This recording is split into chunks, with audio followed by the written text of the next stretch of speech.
And here we are having a wonderful opportunity to talk about how to make your characters matter to your reader, which is also how you make your characters matter to yourself as you are creating and writing them. And joining us today is the brilliant novelist, memoirist, and writing teacher extraordinaire, Dani Shapiro. I'm so glad you're here. It's great to be here. I was wondering, for starters, how you enter into a character. What's that process of sort of building and layering the observation, the empathy, and how you create character? I think it begins for me with some way in which the character already exists. Joan Didion described it as a shimmer around the edges of something, whether it could be place, it could be an image, but character, there's a way in which I start to feel inhabited by a character, and that's how I know that the character is potentially going to be real to me, and that I'm going to be able to build that character and create her or him. In the case of my novel Family History, I began with just this image of a woman lying in bed watching old videos of her family. Things were not good. I didn't know how bad they were or how she got there or what was going to happen with her, but there was a sense of inhabiting her or embodying her that felt like something that I wanted to explore. And it's as if it's almost like focusing the lens of a camera, and the lens just coming more and more into focus, looking this way, looking that way, and really beginning to see. When I know that I've fully inhabited a character, it's when I'll be writing a line of dialogue, or there'll be some internal thought, and I'll think, oh no, Rachel would never do that, or Solomon would never think that. They're that real. They become that real. When it's not going well in terms of developing a character, which it so often does not, are there any little tricks or ways you help yourself to get that character to come to life, or attempt to help the character blossom a little bit when it's not just that beautiful shimmer that we all hope for? What immediately comes to mind is, Grace Paley once said, if you're stuck in a story, just have another character walk into the room. So the idea of putting that character into conflict in some way, or into an uncomfortable, difficult, or incredibly intimate situation. In my novel, Picturing the Wreck, which is the one time that I wrote in the voice of a man who was in his early 60s, I was in my early 30s at the time as I was working on the book, I began that book with having him masturbate, because it was a way of trying to see if I could do it, see if I could actually get, what could be more intimate than that? Get that much inside this 64-year-old man. And when I found that I was able to do that, then I felt like, okay, I can do this guy. I can stay with him and really get inside his internal life, because I've been able to find a way to do that. But there's a lot of permission involved. There's a lot of a sense of, finding a way to feel the right to inhabit that character. And I've never really thought of it that way before. I think of it that way in terms of memoir, but I think it's also really true in fiction.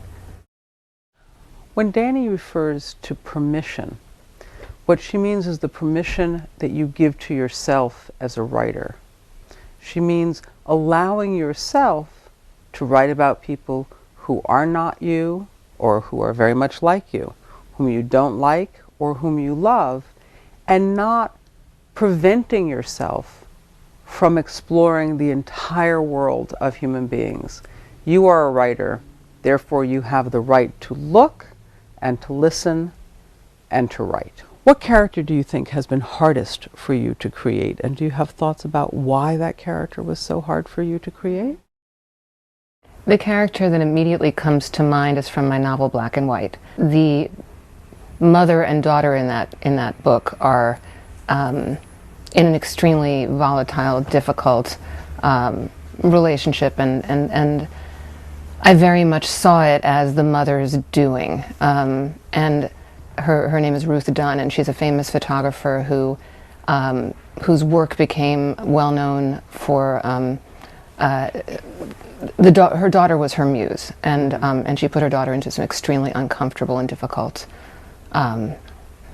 positions, you know, as a child, and it's affected Clara's whole life.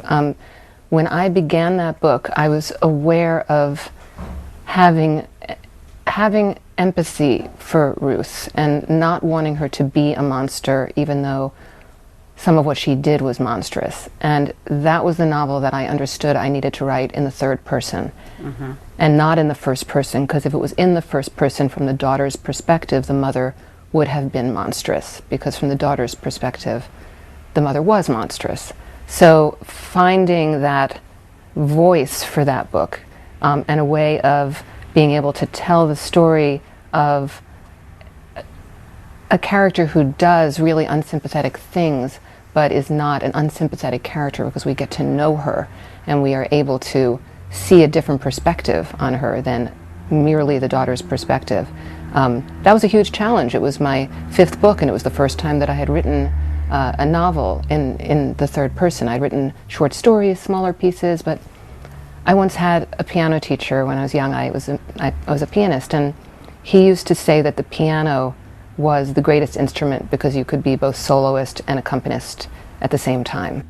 I think that Danny's insight about how you make your character engaging, even if they are not lovable, but you have to, in some sense, enter into them and be able to write about them doing bad things, unsympathetic things, without making them into a cardboard character, without making them so negative that they just appear like a comic book villain. And again, that has to do with your willingness to see beneath the surface as the writer, to see what is underneath how people present themselves. Because an important part of how we make characters matter to our reader has to do with their depth and their complexity and their soul. Do you have a favorite character in literature, or a couple of favorite characters who either you read and they moved you as a reader, or moved you as a writer and thought, I would love to write a character like that? Clarissa Dalloway immediately comes to mind, and I don't know whether she's a favorite character because of who she is or the way that Woolf created her, but the sense of knowing to the depths of internal life who she was. A contemporary character that comes to mind is, there's a protagonist named Henry Perrone in Ian McEwan's novel Saturday, who is, the book takes place over the course of 24 hours, so we get to know the internal life of this man so profoundly as he goes through the terrible anxieties, you know, post 9/11 London, you know, fears and sort of inner terrors of this one day that happens in his life. And I felt very connected to him, and also really understood so much more about how to create an internal life in the third person by reading that book, because of the slowness of the 24 hours. If you slow down a character's internal life into that brief a period of time, there's nowhere you can go as a writer but to enter the internal life, because what's happening in the present is the present is just the platform for everything that's going on underneath. So on the subject of making things memorable, part of what makes a memorable character is what they say. And I wondered if you have any thoughts about how to create really good dialogue, the difference between conversation and dialogue, and what dialogue can help you do with a character. I think one of the things I see often with my students is this attempt to create realistic dialogue, and in attempting to create realistic dialogue, they have their characters speaking the way that we speak, which is to say, and you know, and good morning, how are you? I'm fine, thank you, how are you? And this sort of filler dialogue that does nothing to create anything realistic on the page, ironically enough. So the question of distilling, what would this character say that would be so utterly specific to the voice of this character that can't be given to us in any other way. Another pitfall of dialogue, I find, is the telegraphing dialogue. One character saying to another character, well, let's say you're my sister, and I say, you remember when you and Mom and Dad and I took a ride, and it was a beautiful sunny day, and we were in the 1978 Chevy, and you know that, you're my sister, you were in the car with me. And so that's dialogue meant to be giving to the reader information that the reader ought to be able to get in some other way. So finding the essence of what we really are attempting to say to each other or not say to each other in as few words as possible, really. There's a way in which sometimes if there's too much dialogue on the page, the eye just starts to skid over it. It just feels like now we're just moving down this conversation between these two people, and we lose sight also of what's happening in the room and what's happening around them. I think when Danny talks about the essence, part of what you can keep in mind is making sure that every line of dialogue and every page hits the following 3 points. Illuminates character, what Danny refers to as the essence of the character. It couldn't be anybody else speaking.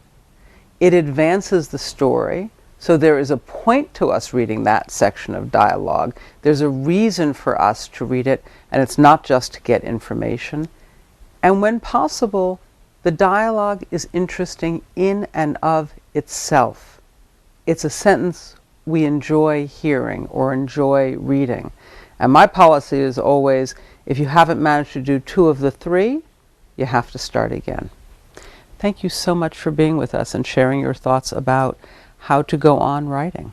Such a pleasure. Thanks, Amy.